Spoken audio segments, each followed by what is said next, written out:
Hello, everyone. I'm Jim Garrison. I want to welcome you to this session of Humanity Rising as we complete a 5-day program on artificial intelligence. It's been an extraordinary synchronicity to have this program this week, as all around the world in media outlet after another, artificial intelligence, both in terms of the extraordinary possibilities, but also the very immediate dangers are being discussed with a technology that is already fundamentally transforming the way human beings experience the world. Just before the program, I was glancing through the news and clicked on Huffington Post, and the big headline was, "The AI onslaught is coming to American politics." And it was a whole discussion about how the breakthroughs with AI in the 2016 election and again in 2020 are going to come to full power in the 2024 election. And it gave some examples of legislators across the United States that are receiving all kinds of letters from constituents, and the constituents are AI bots, and the legislators can't tell the difference in most cases. They interviewed over 1,300 legislators across the United States. And so this phenomenon of chat GPT, boy, is a reality in dimension after dimension. And so we are very pleased at Humanity Rising to be able to assemble a world-class group of commentators, as we have over the last 4 days. And now today we conclude the program. And so I just want to introduce and thank Tom Eddington, who once again, as he's done numerous times on Humanity Rising, hits a home run, not only in terms of content, but in terms of timing. Tom, you've got an incredible sense of timing, my friend. And also to thank Georg Bach, our Director of Technology for Ubiquity University and Humanity Rising, who had that original impulse to get going on this as a new Code Red issue. So Tom and Georg, I want to thank you and turn the program over to you. Yeah, thank you, Jim. It's been a pleasure once again. And just for our audience, I don't know that we talk about it a lot, but this has been about 4 or 5 months in the making. It didn't just happen. And as Georg and I were having some of the initial conversations, and as I was thinking about what would be important, what would be meaningful, we knew that the mass media was reporting on AI as a concept, as an idea, as something that was out there, but it was the traditional mass media approach to reporting on stories and information. But what was missing in most of those conversations was the context. And what was missing was some of the content around specific applications. So as we were thinking about what would make this program this week meaningful, what would make it impactful, what would make it an important conversation, we felt it was really important to be thinking about the bigger questions which we discussed this week and explored this week around human compassion, around what does it mean to be human, around what's the nature of reality and spirituality, and some of the parts of this necessary conversation and the thinking that should be at the core of the principles of artificial intelligence development, these fundamental questions. So that's where we've chosen to focus this week. And I'm delighted that we're finishing off the week I just want to share quickly that this isn't the end. I mean, we will continue to do programming on artificial intelligence over the next year, because it's, as Jim was just sharing, this is an important time in human history. For me personally, I've spent the last 20 years focused on endangered species, biodiversity loss, climate change, knowing that they were existential threats for humanity and all sentient beings on planet Earth. And in the last 18 months, artificial intelligence has been on my radar, and I've seen the growing existential threat that this poses. So it was important to do the program this week. Just delighted with the guests we've had. I want to send a personal thank you to Dr. Lisa Miller, and it was a delight to produce the week and co-moderate the discussions. So let's get right into today's program. I'm delighted that we have Noel Munson with us today. Noel is the CEO of Red Hill Scientific, and as Noel bills himself, he's not only a CEO, but he's an entrepreneur. He's a policy wonk. He's a government advisor. He's an American, and most importantly, he's a human. Noel works at the intersection of business and sustainability. He works on business models. He works on things that are beneficial to both planet and society and humanity. So welcome, Noel. Delighted to have you with us and looking forward to our conversation today. Thank you. Can you hear me all right? Yep. Great. So let's jump right in. We have been spending the week talking about AI alignment, and we've referenced AI as, oftentimes it's known as artificial intelligence. There, some of us who think of it as adolescent intelligence, and that the technology is acting like what we see with adolescent youth as they're making their way towards adulthood. We've talked about it this week in the context of augmented intelligence and how it could be used to augment human intelligence and advance the potential of humanity and human species. So why don't we start with AI alignment and how you think about AI alignment across all the actors and all the stakeholders? Who are the primary and secondary actors, and what would be required and what's necessary to get some kind of AI alignment with human potential and human interests? Sure. You have your usual actors, the companies who are developing and using these tools. You have your public and your consumers. You have government at all levels. And as we get further into the development of true synthetic entities, religion is going to be at the table and have to be at the table to create a world. Well, the world is coming where we will be living with these things. And these are the actors who need to be there to align us.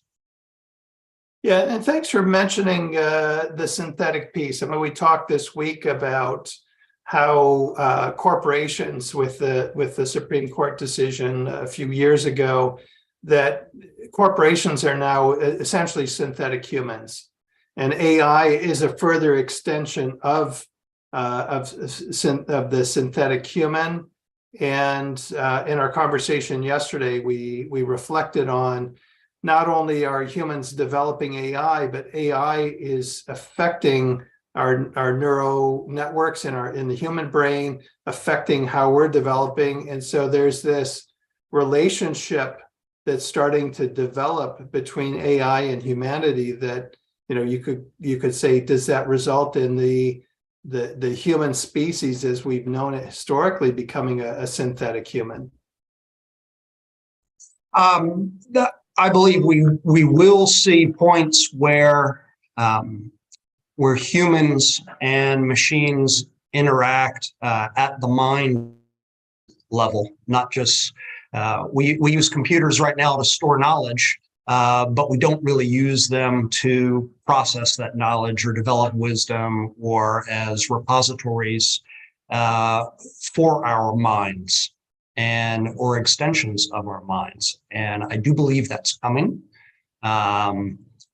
Certainly Elon Musk does. He has a whole company that is devoted to developing that human machine interface.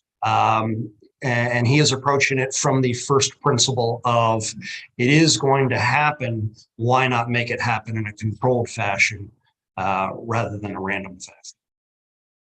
Yeah, one of our panelists this week on Tuesday talked about the impact on the human brain of GPS and how the hippocampus of somebody who uses GPS actually shrinks over time.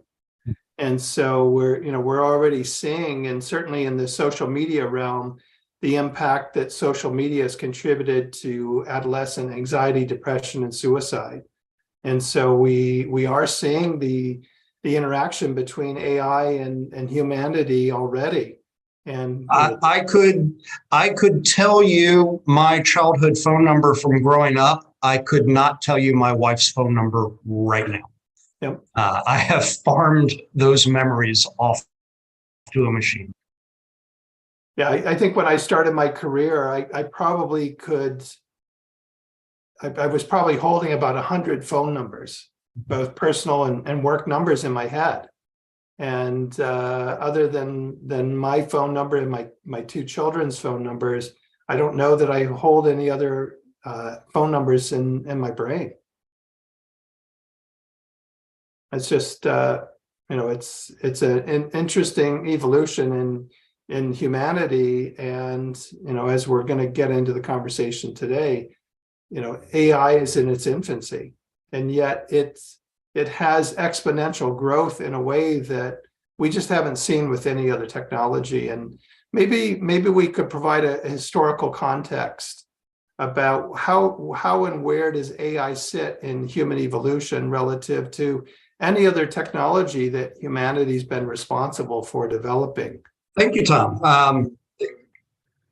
Getting back to our discussion before the session, I was thinking that exact same question and kept coming back to Cyrus McCormick and the development of the mechanical reaper.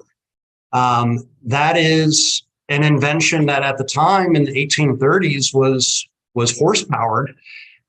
There was a very famous race in Racine, Virginia, where one guy on a horse did 100 acres and raced the humans.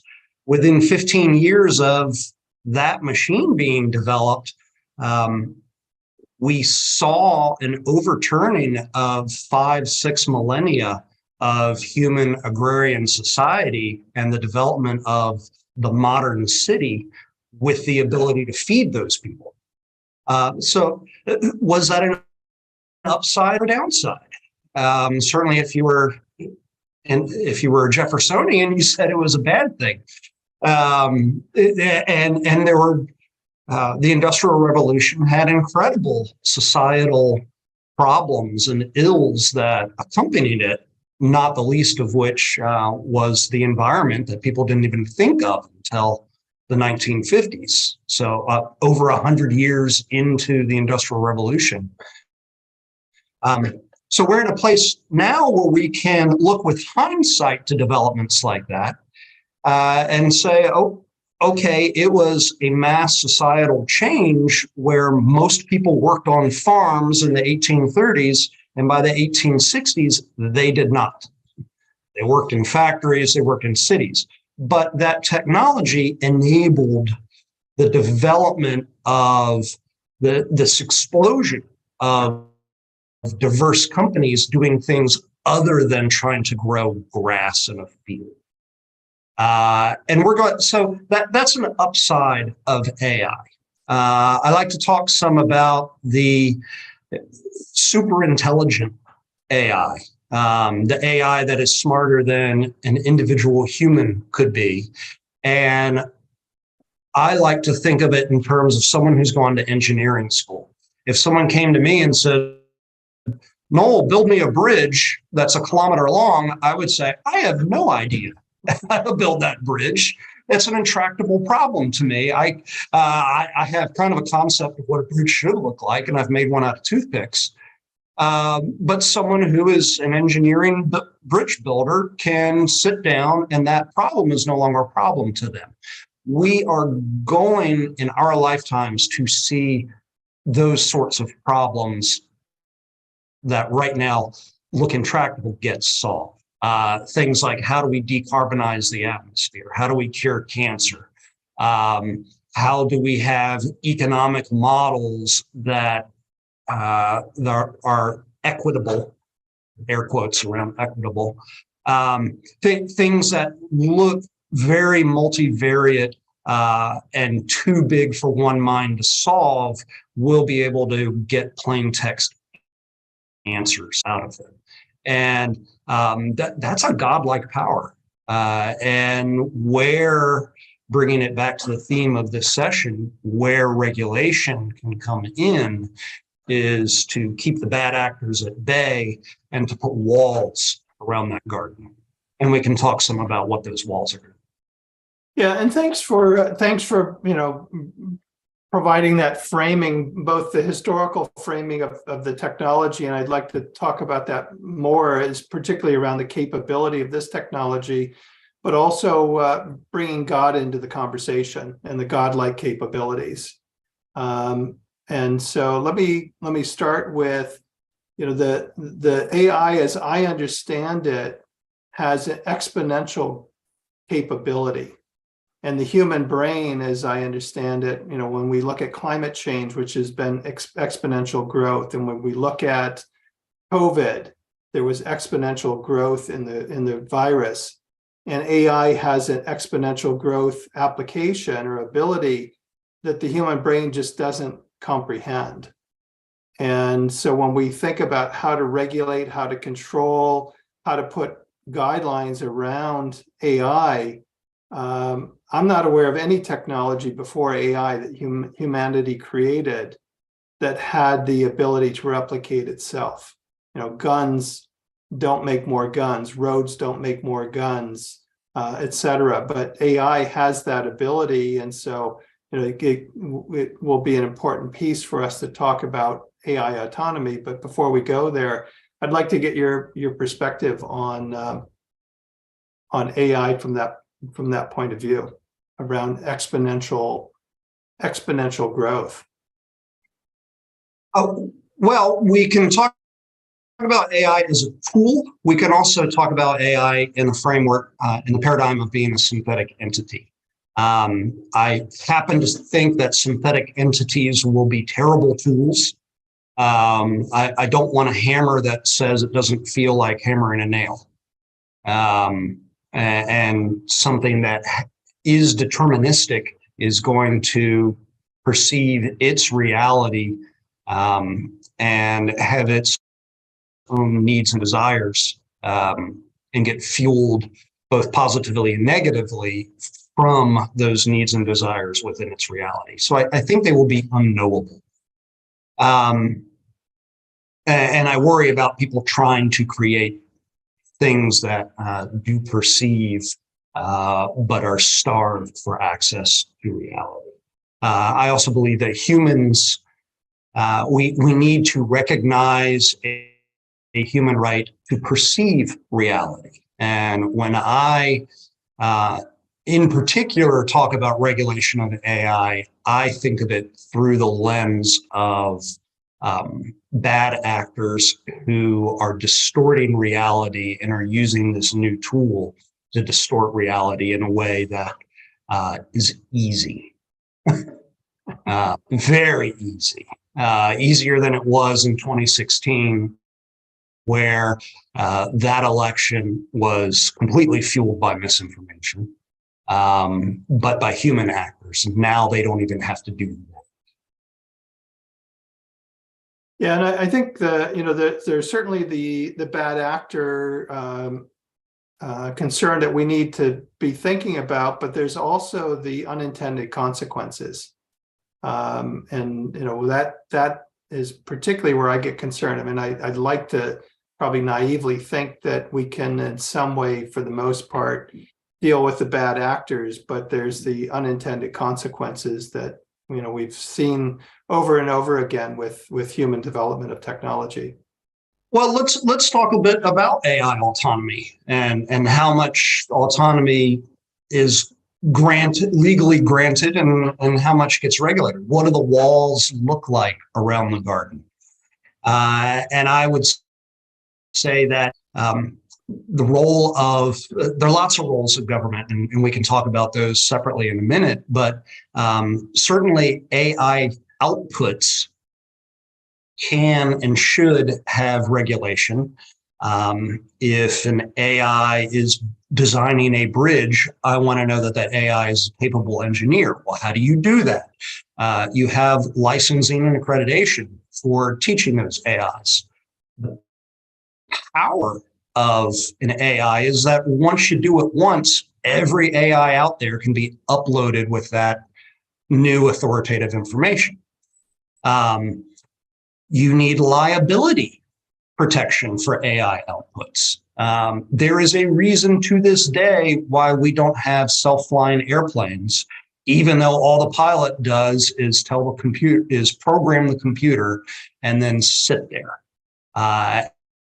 And that is because that pilot is nominally in command of that airliner, and the company that wrote the software is not liable for that airliner crashing.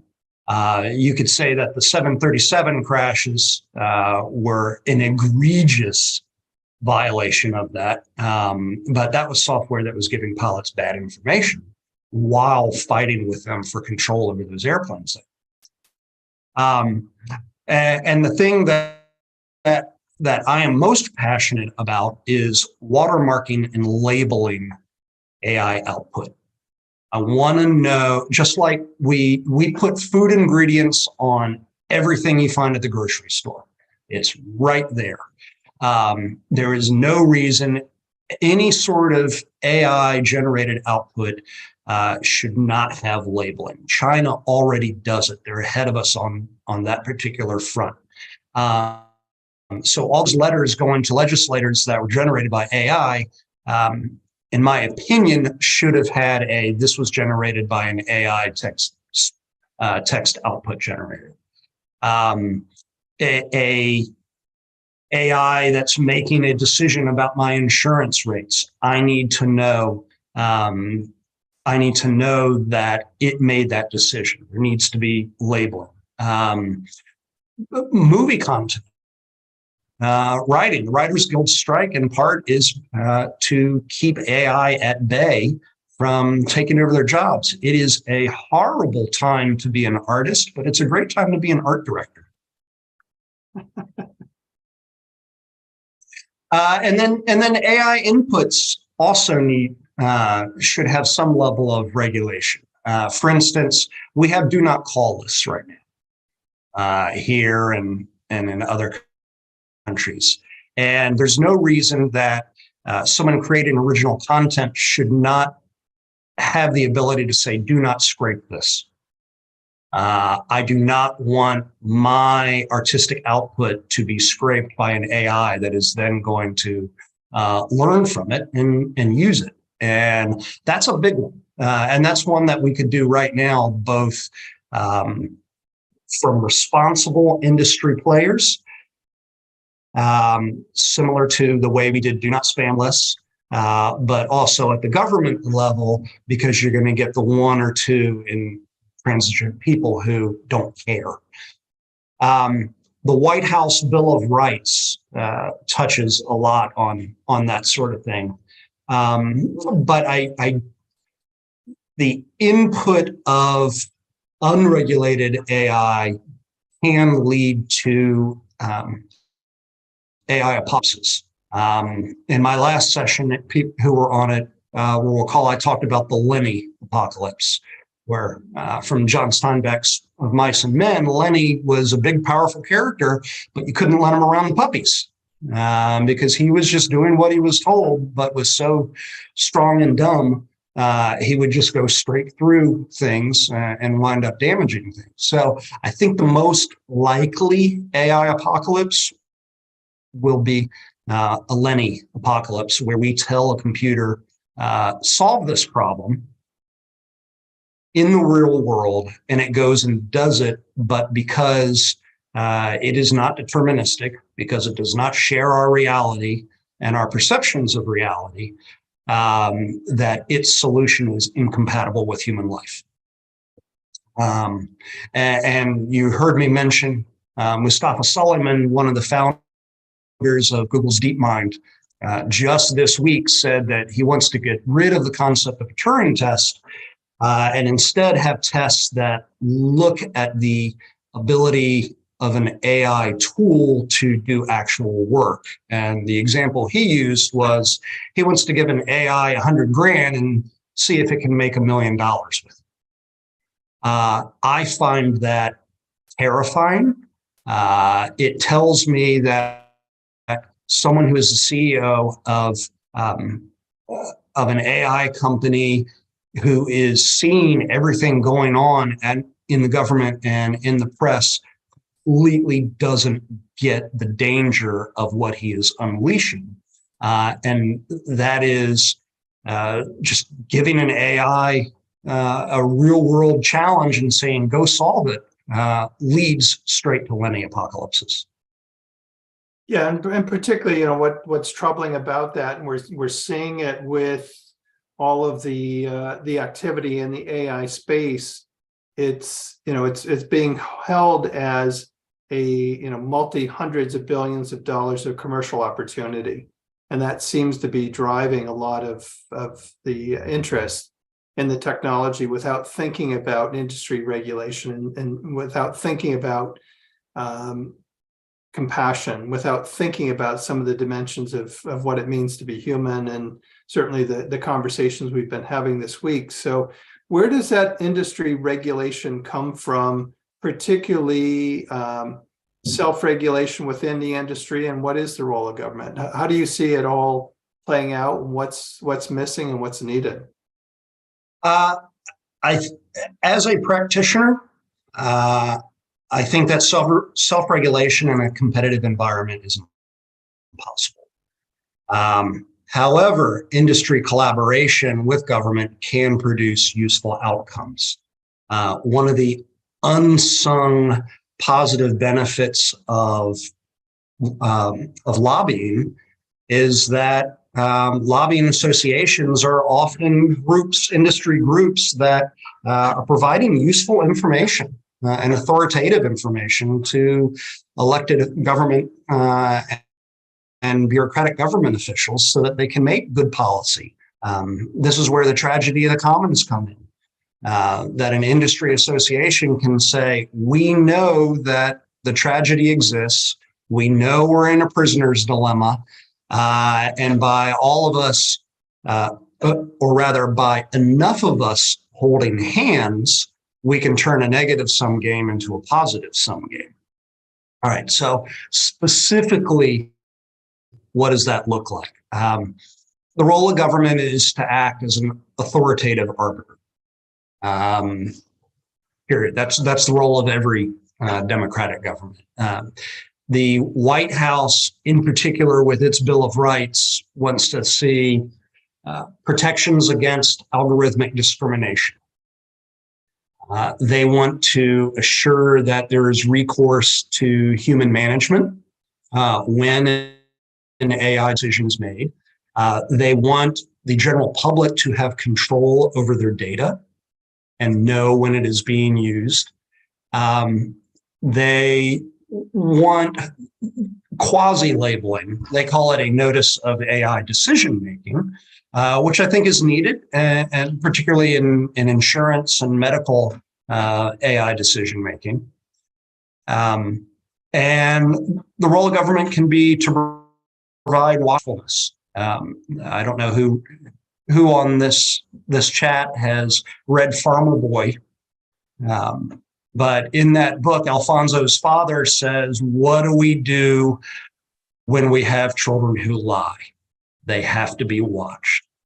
And So I think that's where we are with the government. I would also, to extend past the White House, say that we need government to put in regulatory firewalls for particularly sensitive industries. There's a saying in the military that never put anything you care about on a computer with a modem. That's not where you store your secrets. And they can say similar things about power companies, hospitals. So we see the ransomware happening, and that's not AI powered, but it's happening because those systems are connected to modems. The governments can require labeling. That's my personal favorite. That China is already doing that. And governments can, two more things, they can assure a human right to perceive reality. They can recognize that that if we do not know what reality is, anything can be reality. And that's where the propagandists want us to be. That's where the Steve Bannons of the world want us to be, to question what is right in front of our eyes. And then the final thing I'll add to regulation is that researchers in industry can adopt best practices and develop best practices over time. We saw in the coding world, you see it with computer languages all the time, and those best practices get picked up by the people who are practicing them and the people who are regulating them. And government generally has a seat at those tables, but takes a hands-off approach, particularly in fast-moving technologies and industries where the speed of government is way slower than the speed of industry. So from a government role, for it to get out in front, it needs to say, here are the things we want to protect against and define those, but not here's how we're going to arbiter and hinder the development of what you would call an efficient market economy. Yeah, so to that point, particularly the timing point, there's a couple of questions there for me. One is we're seeing a split, a schism within the AI community, where there's a 1,000+ signatories who are saying we need a 6-month moratorium, and we've got others who are piling on the resources and trying to move ahead because of the commercial opportunities, and so that raises serious questions around the self-regulation and knowing that it will take quite some time for government to intervene. And so what are your thoughts there on how do we bring the parties together to get some kind of consensus? You don't. I think government, public, and industry are awake now. In some places, government is ahead of the curve, certainly in China, where control of information is more important to their paradigm. I do think religion is going to wake up as we see the awakening of synthetic entities that are deterministic, that have their own thoughts and will. And so they will be at the table and have a role there. But in terms of timing, the house is on fire. And we can talk about what the risks are, why it's on fire here in a little bit. So if you were to look at the calendar, would you say we've got 6 months? Do we have 18 months? How much time do we really have? And how much of the house is already lost? Well, it's not going to be, you're not going to have some supercomputer that takes over everybody's job tomorrow.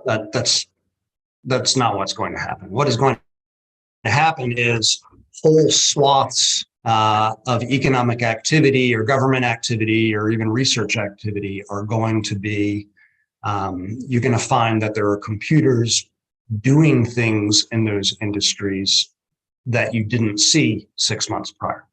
I like to give the example of micro trading in the stock market. The stock market is driven by AI. There are predictive algorithms that are driving stock market trades faster than any human possibly could make those decisions.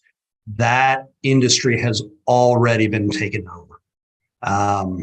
Where we are going to, there used to be an expression that anything, and when is the first time? 2017 is the first time I heard someone say this, that anything that can be done in 90 seconds or less, any job, can already be taken over by robots or computers. I would say that here in 2023, that we're probably no longer at 90 seconds, we're probably at 10 minutes. And I think by the time we get to 2025, anyone who has a job where it takes them half an hour to an hour to think about that, that output that they're trying to create, we will see machines that can do it as well. I also believe the real singularity is going to be when authoritative computer output is more reliable than authoritative human input. And some of that will be a changing of our own perceptions and biases. But that's where I think the true technological singularities. Ian Banks writes about that extensively with his culture novels, that the people in those novels realized we have thinking machines that are much better than we are. Let's let them run things. What does that mean economically? I mean, have we developed a mechanical thresher analogy? And yes, we have, but it also means that there are going to be many opportunities that we don't even know about yet as people migrate from what they used to be doing in 10 minutes or less to what they're going to be doing. A big threat there is to the uneducated, to the vast majority of humanity that does not have a master's degree or PhD, to act as an art director. It's the same problem that the Industrial Revolution created, where people get left behind if they don't change. And then you say, well, in a democratic government, should they be forced to change? What do we do so that they can keep living? I'm generally was not a fan of the idea of a minimum guaranteed income to people, because I think rightly so that prices will rise to absorb whatever income you gave to everybody. But in a world of abundance, how do you measure and a world where you have pure capitalism in between the business owners and the consumers and no workers in between? We've never seen it. We don't know what that's going to look like. That is the demon that we're releasing. Is what is that going to look like?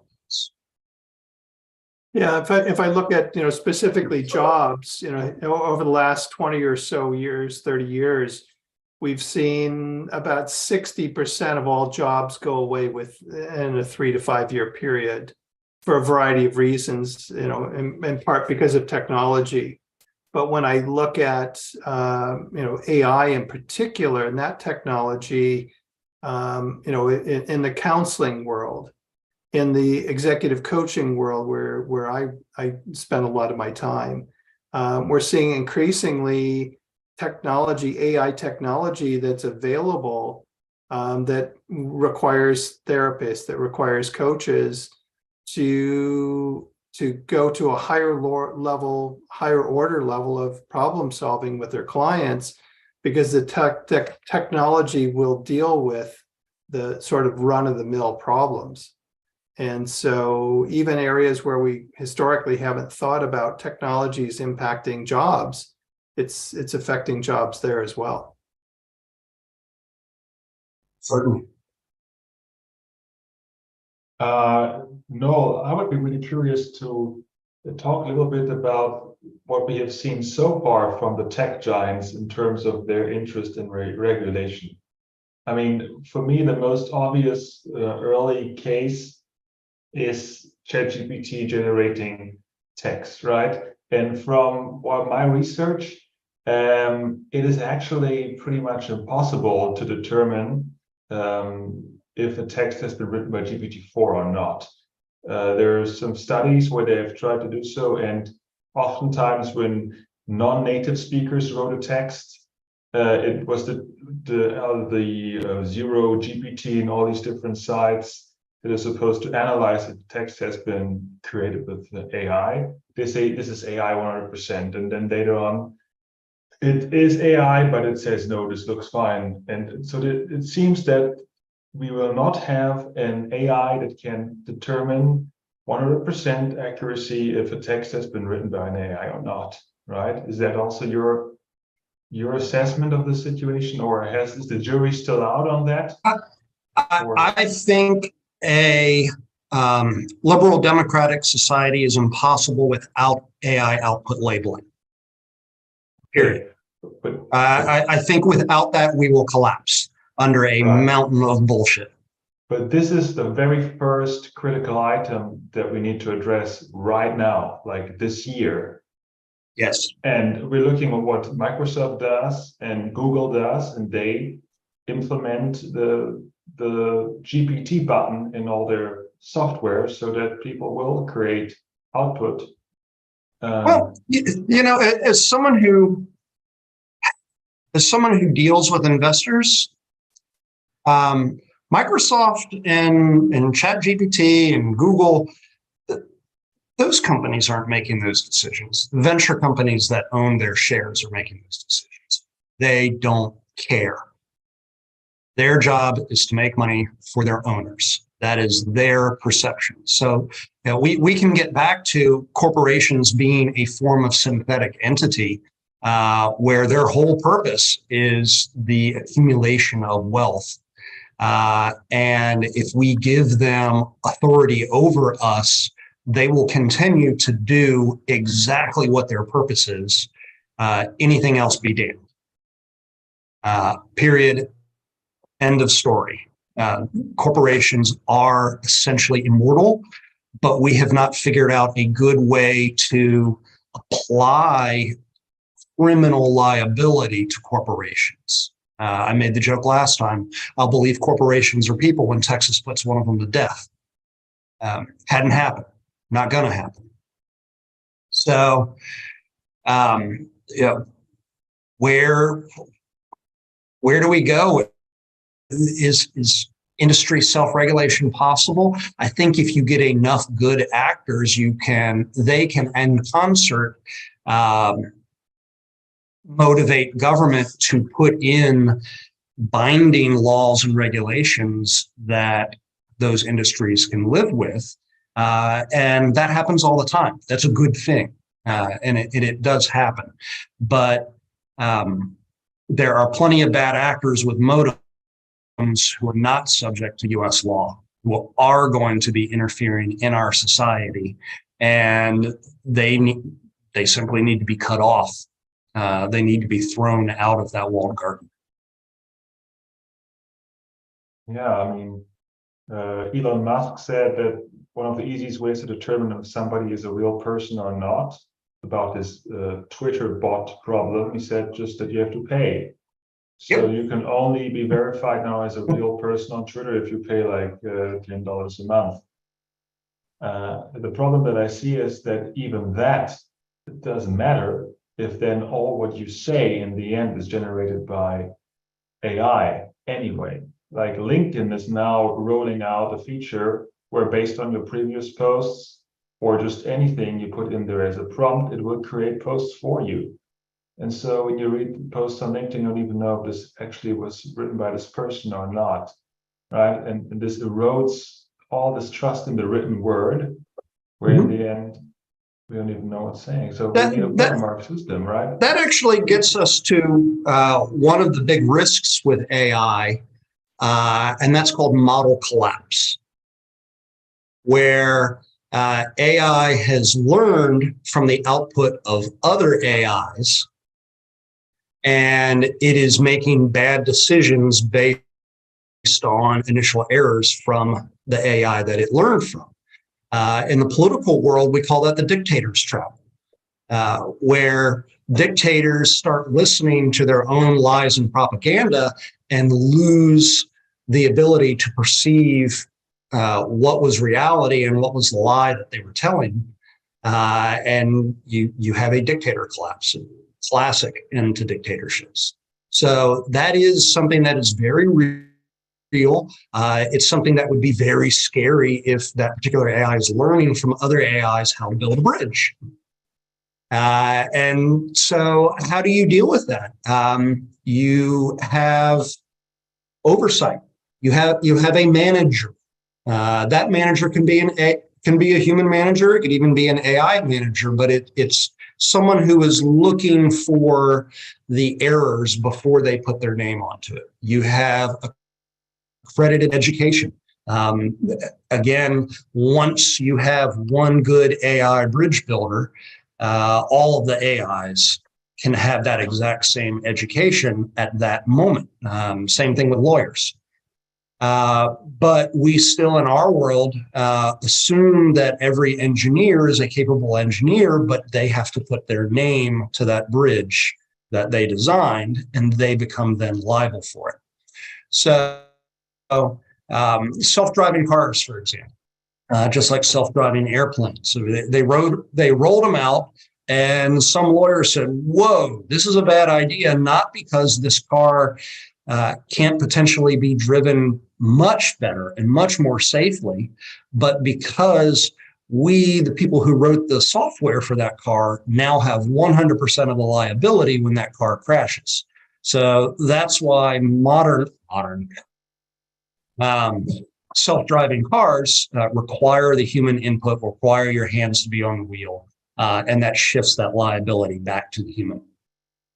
We will see it. So people who are operating AI systems in the light, under the rule of law, out in the open market, they will be, and I would say are, regulated the same way as if a human decision maker had been there. Where I on my soapbox is when I don't know that an AI is making the decision, or that I'm seeing an AI output that is not labeled a watermark.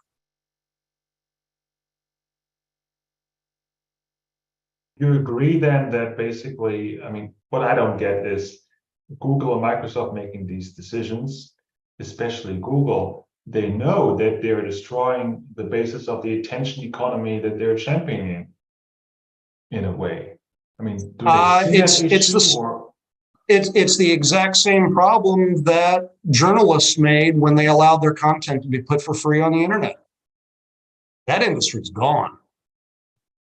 You can say, yeah, there's some value in analysis, but now with AI, it's going to make its own analysis based on what it learned from other people who were making analysis, and you're going to have an indistinguishable, but perhaps not true analysis. So market economies are going to say, is there value there, so that a consumer will be interested or willing to transfer their money to an AI decision maker or an AI analyst or an AI written newspaper, versus one where a human was involved at some point in the loop. I trust the efficient market economy on this particular one.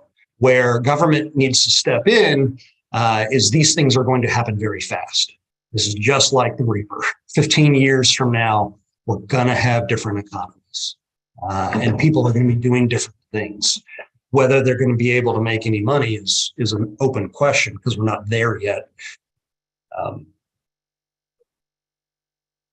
Noel, can you talk about other risks that you see that aren't being talked about, aren't being addressed? What else has you concerned? Well, sure. Well, let's go up to 10,000 feet. What are we really talking about with the risks of AI? We're talking about our collective fears of an emerging challenge to our worldview and to our jobs. So that's what we're talking about. The world is going to change with synthetic decision makers.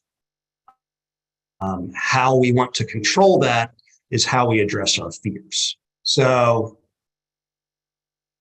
biggest problem is that AI is going to lie to us, and that bad actors are going to use AI to lie to us. AI is a propaganda fever dream. And as I have said several times on this conversation, labeling and watermarking is the solution to AI misinformation. The second problem is AI is going to act authoritative when it may not be. Whether that's making a decision on whether or not to pay my insurance claim or building a bridge. If it is ill-trained, it's going to make bad decisions. If it's learning from other AIs that have made bad decisions, and even if we don't know that those decisions are bad yet, you have the potential for model collapse. And also, computers don't perceive the world that we do. Something that to an AI bridge designer may look great as its output, to an actual human may look really weird.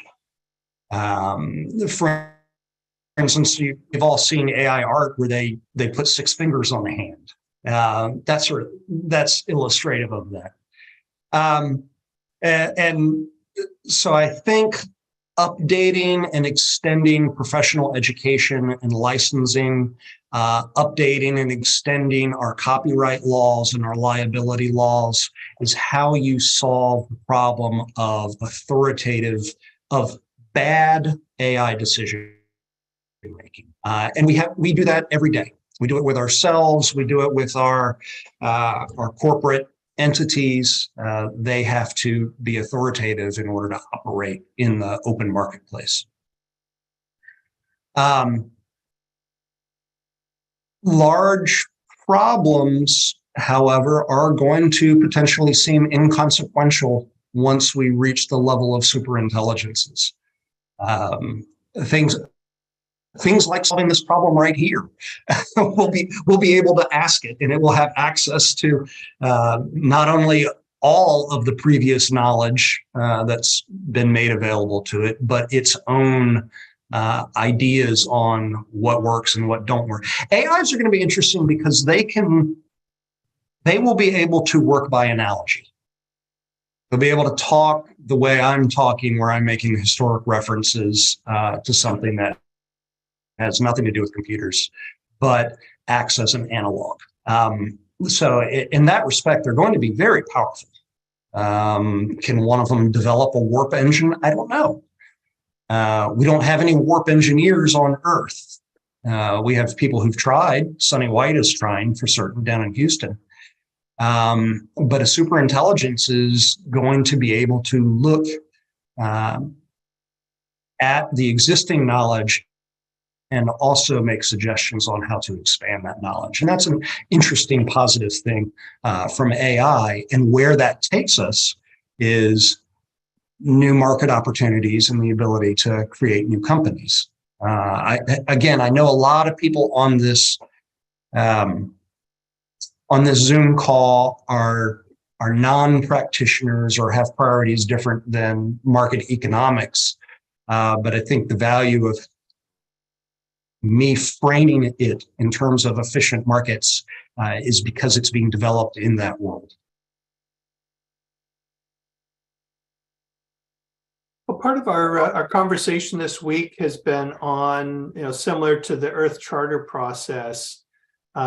Is there a role for an industry and ethicists and others led activity initiative to create an AI charter that is signed on by industry leaders, signed on by government officials and others? And I'd love to get your thoughts on that.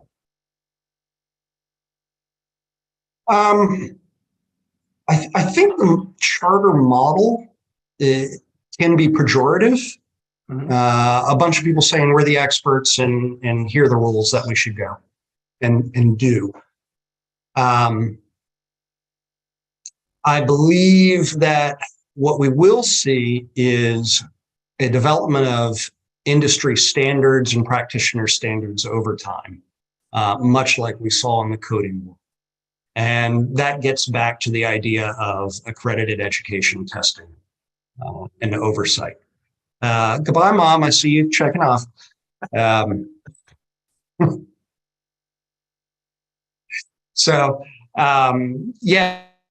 who should be at the table? Certainly the people I initially talked about, which is your religious leaders, your government leaders, your consumers in public, and the industry itself are going to be there.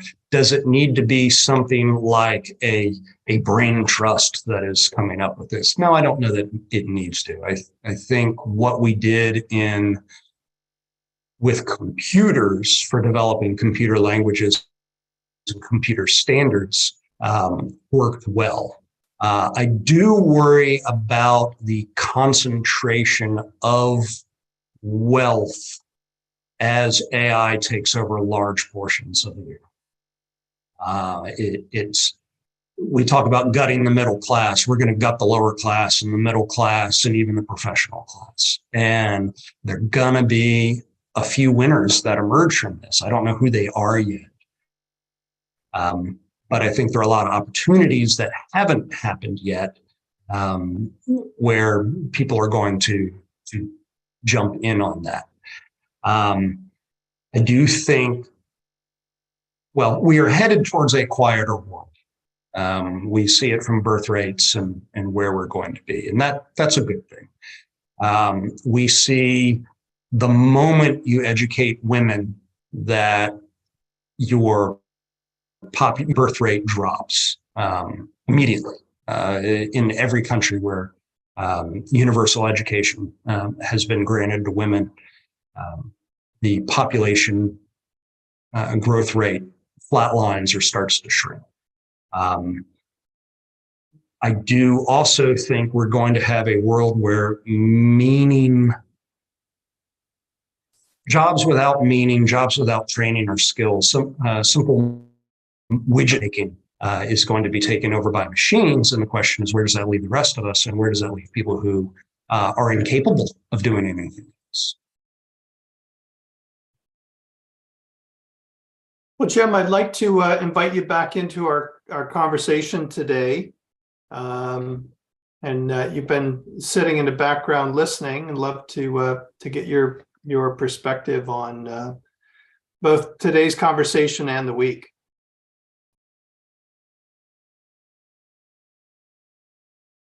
Thank you, Tom. Boy, Noel, it's like drinking out of a fire hose, listening to you and Georg and Tom. It's, I mean, just sitting here being deeply sobered. I think, Tom, my comment on the week is, I can't remember the last time I've been so sobered, would be the best word that I think I could come up with offhand, at the enormity of what is now confronting humanity, the consequences of which are so enormous on a public that is so uninformed within a regulatory framework that's so deconstructed, given the demands of neoliberal capitalism, which kind of abhors any kind of regulatory framework. So I've been trying to think, Noel, where some handles are. And, you know, for example, I've been thinking of, you keep making the comment, which I agree with in part, about labeling, you know, but we're in a world in which all kinds of things are labeled now with the FDA and so forth and so on. But that doesn't seem to make any difference to the polluters. And the public, I think, is so overwhelmed that the promise of labeling and a more informed consumer has in some ways gone by the wayside under the impact of the inundation of data and the skillful means that the corporations use to hide all kinds of chemicals in our foods and our various products. You know, one of the things, for example, I was just reading the other day about Silicon Valley, they don't even give names to the chemicals anymore. They're just giving them numbers. So when it gets it's on a product that's at 5469 A, B, C, D, F, you don't even know what that means. It's on sale at Walmart. So I take your point on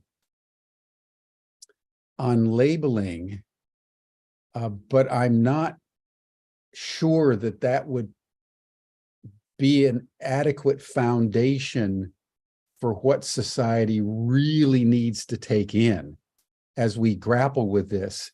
And I say this because I want to, you know, maybe ask you to comment more, Tom. When Tom started to talk with Lisa Miller and others and began to think through what could one do, and the idea began to emerge of building on the accomplishment of the Earth Charter that was a worldwide discussion, you know, in the 1980s and 1990s that brought some of the best ethicists and environmentalists and government notables and people from the NGO community to think at a time when humanity is waking up to the reality that we are nature, and yet because we feel separate from nature, we're about ready to destroy ourselves because of our disregard for nature, which is manifest in runaway climate change, to begin to bring people together in a very thoughtful way that is starting from where something as encompassing and as deeply wise as the Earth Charter was, as a foundation for sort of the next level discussions in the human community for how we need to change our consciousness in the spirit of Einstein's axiom that the consciousness that produced the problem, which is why we're having to deal with AI, can't solve the problem. So it feels to me that somehow we have to, if we're going to do something that would be permanently impactful, it has to, in a fundamental way, be a process that's actually changing the human perspective on the technology that we have now wrought. And unless and until we change the consciousness, we're locked into Einstein's box. You know, even if you get 1,000 CEOs of the high-tech companies trying to solve the problem, but by the same consciousness that's produced the problem, you're not going to get anywhere. So, you know, maybe Tom, you can say a little bit more about the Earth Charter process, because it feels to me deeply promising.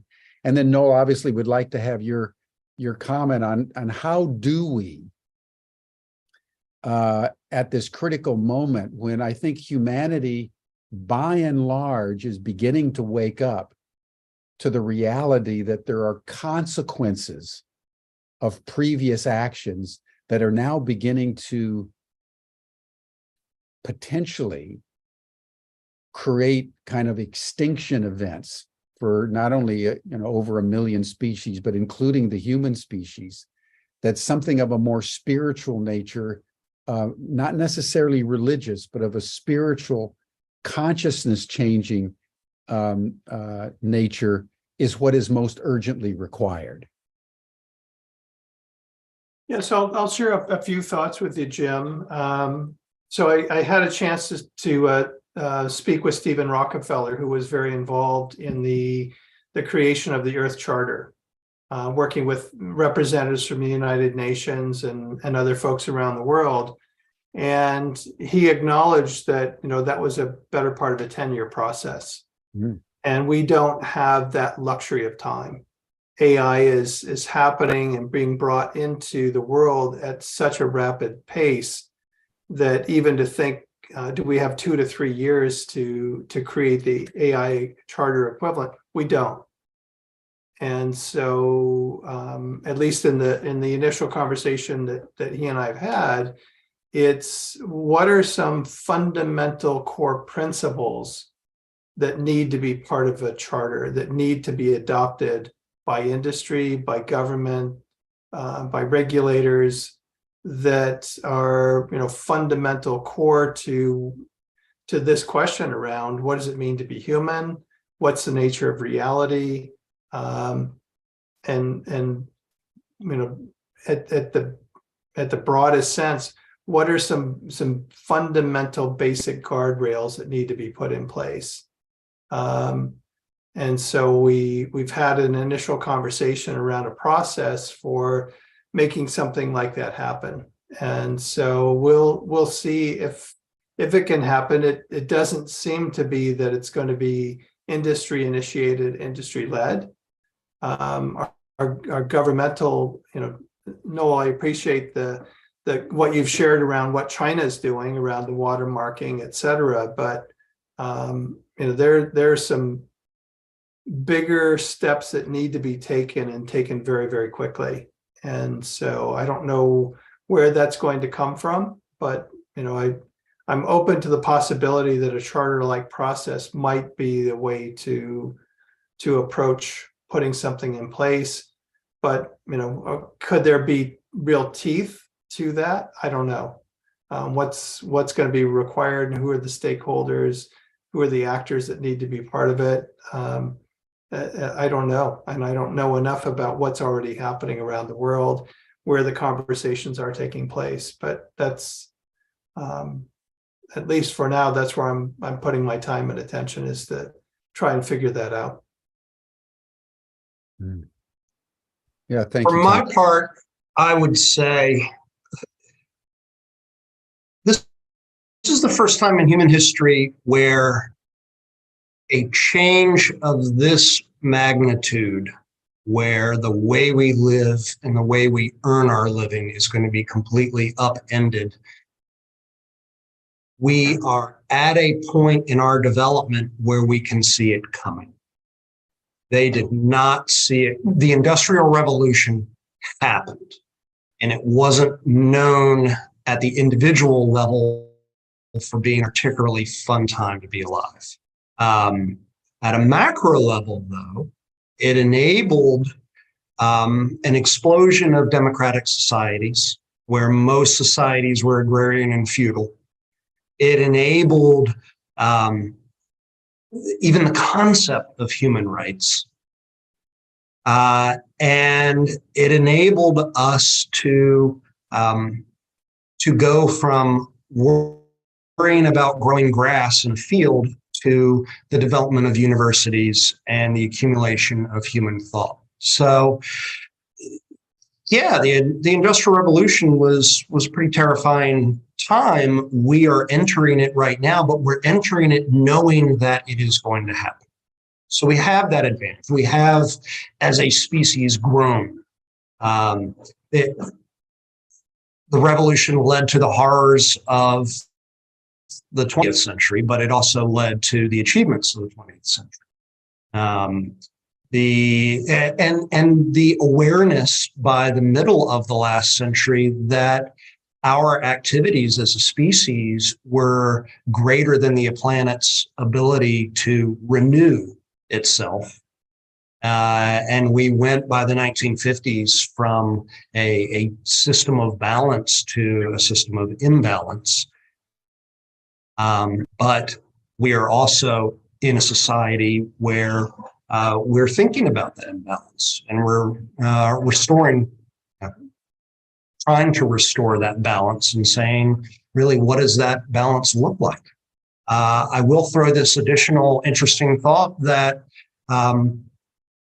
we'll be able to ask the super intelligences how we restore the balance and have workable Ask answers. AI to solve the problem for us. Yeah. Hey, Alexa, how do I solve global warming?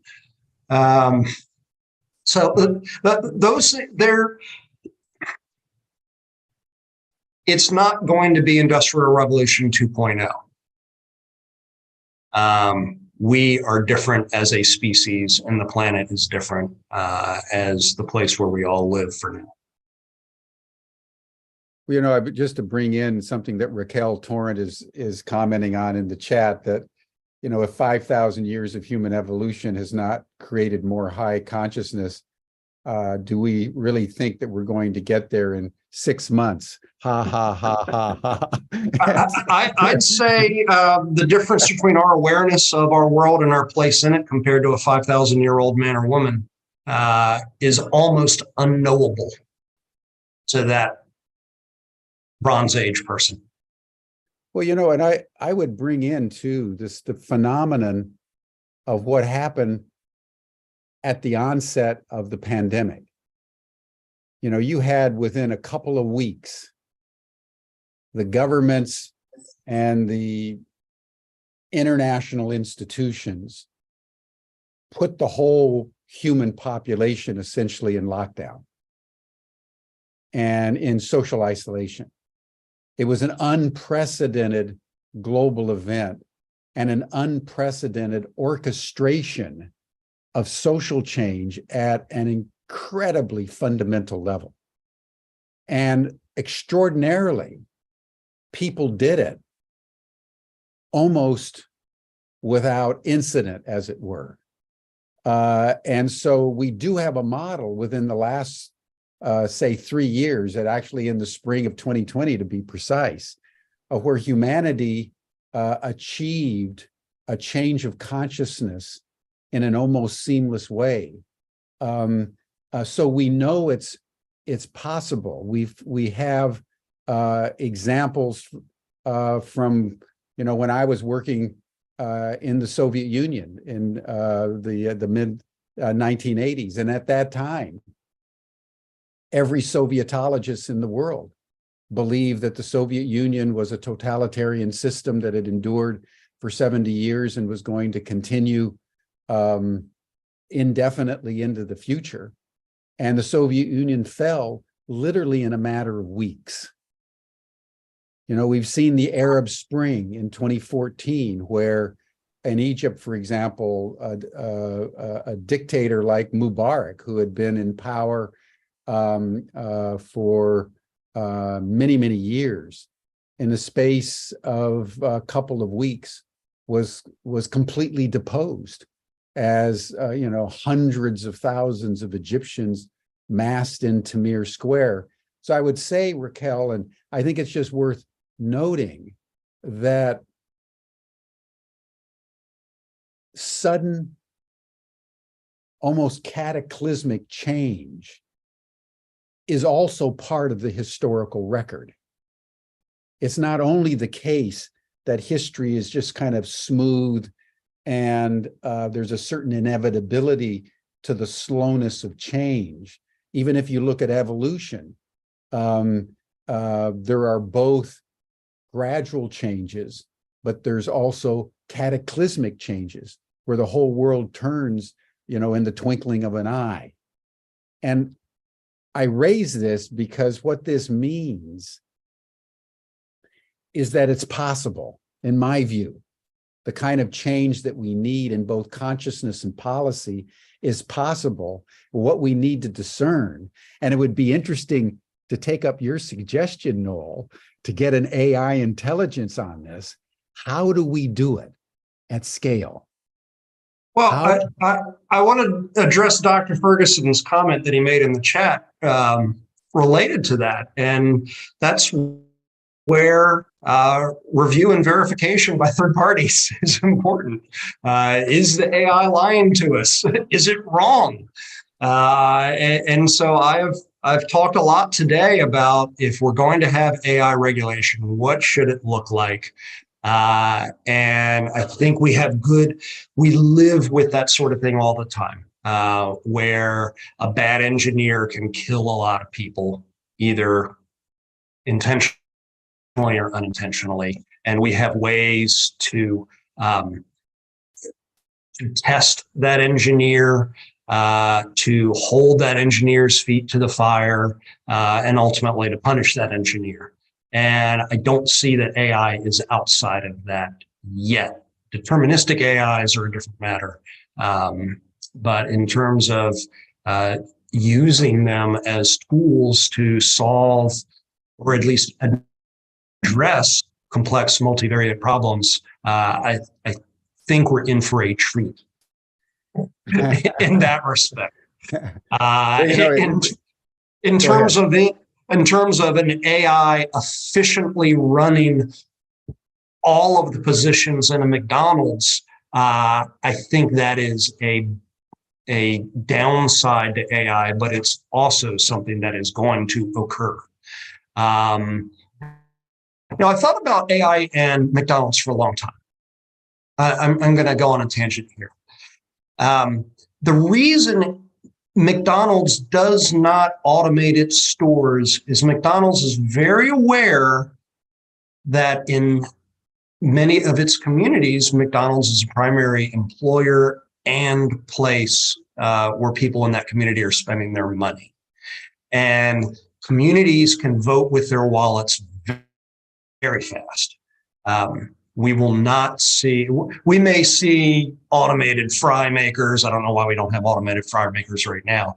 But McDonald's and the other fast food joints very intentionally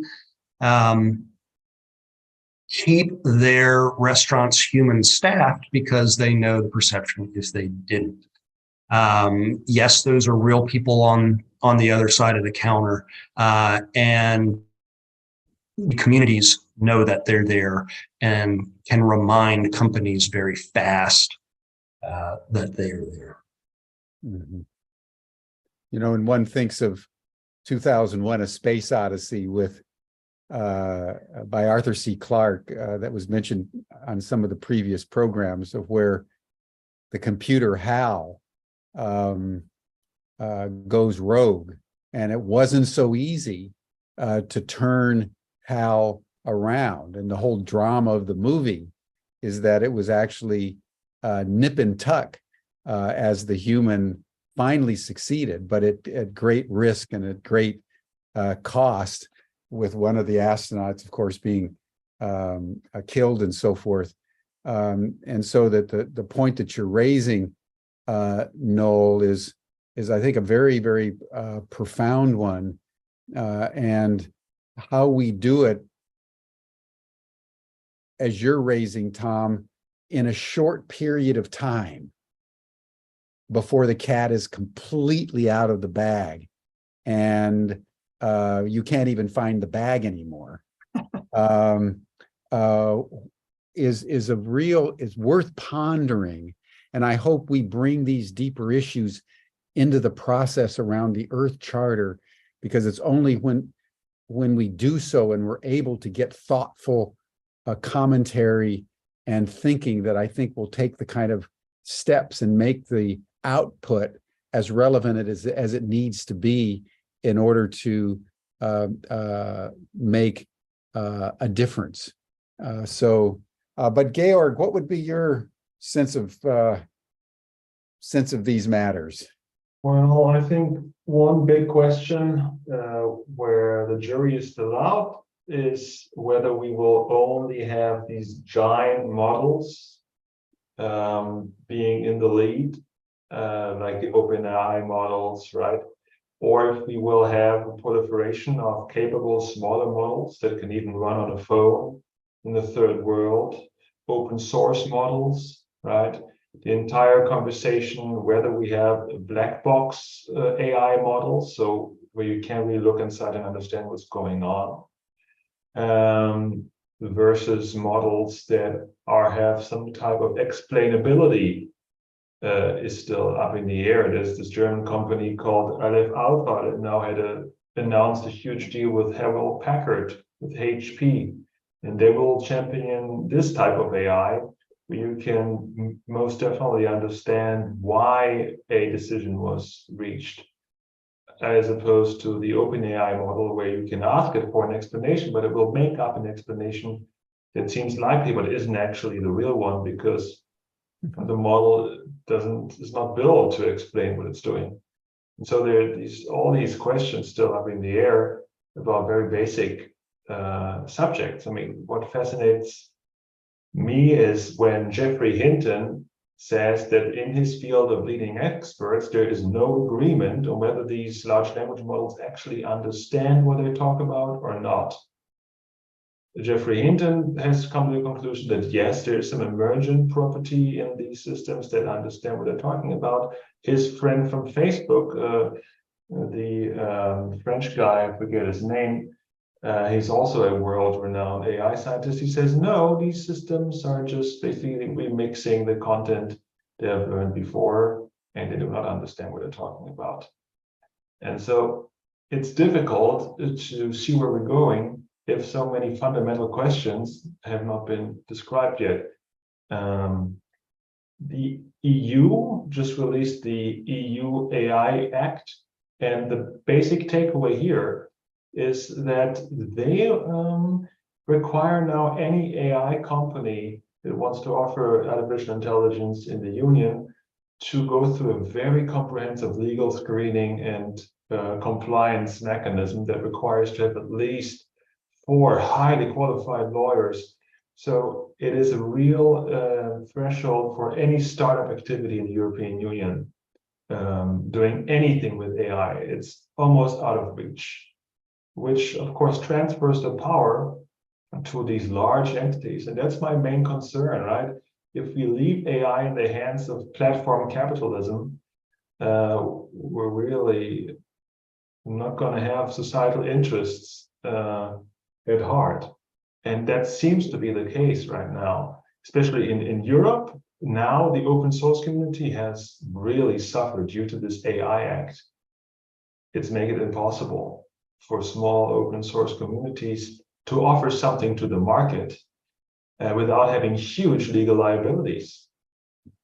And so that's really problematic. Which is what I was touching on with the idea of government having a role to say, here's what the walls around the garden are going to look like, but you get to play inside the garden the way you want.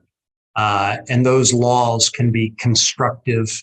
The US approach is to say AI shall not discriminate in these ways, have these negative effects, but what it looks like outside of that, have fun.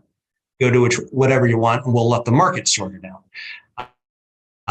That's not necessarily the best approach. I'm not saying I agree with it, but I do think it is certainly going to keep AI development on our shores, where Europe had an opportunity to play. And because they took a regulative approach out the gates, they won't be part of the development. We'll make our own AI. Screw you guys. That's probably, I mean, we see some new iron AI curtain stuff happening here, where there will be new artificial barriers to business, and we will see these islands of AIs that are kind of kosher to each other. But I'd love to see the AI entrant to the Eurovision contest. That would be quite a challenge. Yeah. There you go. Before we get a final comment from you, Noel, and then Georg and Tom, which I think is the way we'd like to end this week, I just want to bring in a little humor from Kim Carrington. She's saying, Jim, I hate the name Hal. So if we must live among robots, can we please use fascinating names like Beatrice or Sonia, Rose or Anthony? Love this truth-telling conversation, and my mind is laughing. My soul is crying. and the jury is still out with my spirit. So thank you, Kim, for that lightness of spirit, because it's worth us contemplating that these are serious matters, but levity is always a good thing. So starting with you, Noel, and Georg and Tom, why don't you close us out with whatever comment that you would like to make about this extraordinary. Sure. I'm going to address Raquel Turret's comment that the outputs will be sums of the inputs. They will not. That is the big difference here. These machines are going to they're going to start by being warped reflections of what we input.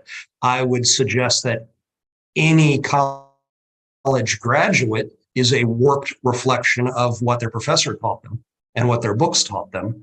And over time and through walls and competitive pressures, that bachelorette becomes a PhD who is an expert who is creating new thought and new content in their field of expertise. Computers are going to do that, and they're going to do it within the lifetime of most of the people on this phone call. That is scary. Change is always scary. By bringing in regulation that slows down, in particular, AI decision-making on the real world, I think we'll get through it just fine. Yeah, that's just before we go to you, Georg. I think that's just such a profound point, Noel, that we have to all take in, that what Raquel was assuming, input, output, is not what's happening with AI. We have a situation where there's input and then there's all kinds of intelligence, and that the output is different from the input. And how we understand that in a world in which that intelligence supersedes the human brain by a million times, because it's locked into all these supercomputers around the world, is the koan that humanity now has to address.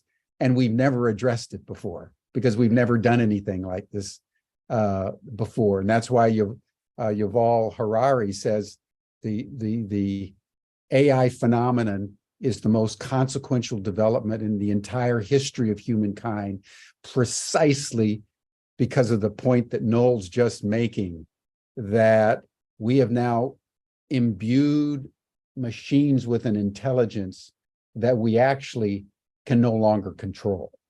And how we understand that at this crucial moment when the cat is just leaving the bag is why there's so much time urgency for the question that we have to resolve. So Noel, that was a very beautiful way to for you to end this out, because I think you encapsulated the real contradiction in which we find ourselves. We have done the same thing with corporations, and we've learned to live with them in many ways for the past 200 years. And I think the analogy holds with AI for now. And with that, I'll shut up. Yeah. That's a good analogy. That's the point, Tom, that you've been bringing in. So thank you for that. But corporations will pale into insignificance against the capacity of AI in fairly short order. Yes. So thank you. Georg, what would be your final comment? Yeah, I mean, it's basically since a year that I've been into the subject. Before that, I wasn't really into AI. I thought it was a science fiction subject that I've been taught. I was told it's just around the corner for decades and decades. And then last summer, I came across this AI image generation for a friend of mine. And I saw that something was up. And then all of a sudden, November last year, this ChatGPT thing was released and took the world by storm.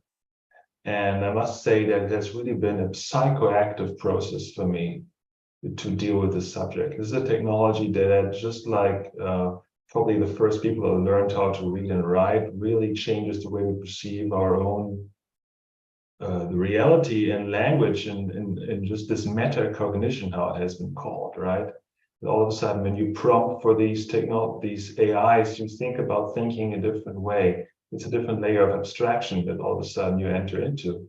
I even see my kids now different in the way they develop. All of a sudden, I draw conclusions between children books like being training data, and I really wonder if there's some underlying connection. Like the big question we are asking ourselves right now is there some kind of universal principle to the way intelligence unfolds, like some natural law to this? And I listened to this interview by Lex Friedman of Wolfram, Stephen Wolfram, this very famous mathematician that has this Wolfram math AI. And he said, for him and for many other of these colleagues, the big discovery is that ChatGPT works at all, that it even works. That is a demarcation of an unknown country, because for it to work, for these models to actually scale up and still make sense, it means that there needs to be something like an invisible grammar of semantics, something we can't see as humans, but there is an underlying logical structure to this neurosphere of thinking itself, and that's what the AI somehow puts together. Otherwise, you can't explain why this thing makes sense. So like in the antique, we discovered logic as some kind of meta framework that could be applied to different situations and still apply. Somehow AI has found, or these large language models draw on a structure of meaning that we can't see with our perception, but they do. And that was like a very mind-boggling insight from Stephen Wolfram in this interview. And it's like this undiscovered country. It is like pointing the telescope at the stars, like putting the microscope at the germ. Yeah, Wow. I think it's psychoactive. That's what I'm thinking. It changes the way you think, and maybe that's the potential for us humans to reconsider our place in nature. If we can use AI to listen to decipher whale noise into actual language, that's what the Earth Species project is working on. The guys that from the AI Dilemma, one of those folks from the video is championing that problem. What if we can do that? That would be incredible. So maybe it will really rearrange the way we see the world in ways we can't even imagine right now. And that's why it's called the singularity, I suppose. The singularity is the event horizon, in the black hole. You don't see what's beyond. You have no idea what's beyond. AIs will be able mathematically to perceive higher dimensions that we cannot. And while their answers will have to be couched in human language for us to understand it, we will be able to use them as telescopes, as it were, into what higher dimensions look like and how they can be perceived and how they impinge upon our world. Yeah, because if you think about it, we're all speaking English. We know our language, but most of us have no idea how English works or how linguistics work in the brain and what neural synapses are doing what to where in order for us to speak in an intelligible way. So the point you're making, Georg, I hadn't thought about it till you just articulated it. It's this extraordinary thing that AI is tapping in to the kind of the noosphere where language resides and out of which our particular languages are formed. But as you're pointing out, Noel, because they are tapping in at this high level, we have an extraordinary opportunity to understand ourselves more deeply if we can figure out how they're doing what they're doing. It's really, it may be AI will be the ones that we're going to have to use to deal, to communicate with the extraterrestrials, for example. I mean, there's all kinds of things that they may have capacities to do that mere humans just simply do not, because we're so unaware of how we actually work because of. I think a lot of the things they will be thinking about will be unknowable to us. They will not be translatable. Yeah. The analogy of the two-dimensional world and the people who live in a two-dimensional world on a piece of paper, and somebody sticks a pencil through the paper. What do they perceive? They would see this space growing in their world where there is nothing all of a sudden. They wouldn't perceive it as a whole because they don't think in 3 dimensions, but someone who is in a 3rd dimension would see that pencil going through the paper. Yes. And so the same things will apply as we start asking about higher dimensions to AIs. They'll have an answer, but it may not be an answer they could tell us.